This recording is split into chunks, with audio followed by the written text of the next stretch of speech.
那讲到这扣碳费到底要扣偌济，即马是也未决定。环境部长裴启明就讲，这碳费处罚可能就要等到8月底才公布。目前有先考虑先试算碳费，予企业做参考，详细嘛阁招各产业来讨论。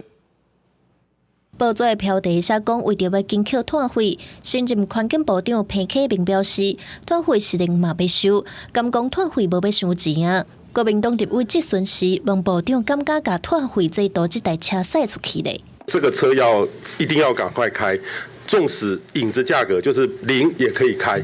部长咧讲影的介绍，款团表示，若善意甲解脱，应该是企业提出自主减量计划，实际检讨了后会当有优惠。不过款团也是认为，安尼碳费定价伤过低，唔是一个有环境价值的介绍。碳费这个费率的价格可以比较跟环境的相关的价值比较有关，这样子不可以说就是为了急着上路，它费率就非常便宜，那根本是会让整个碳费这个工具完全失效的。后者指出，影的介绍是零的概念，就敢若是依照欧盟、韩国推动碳排放总量管制，要扣互组织，所以对企业核发免费配额。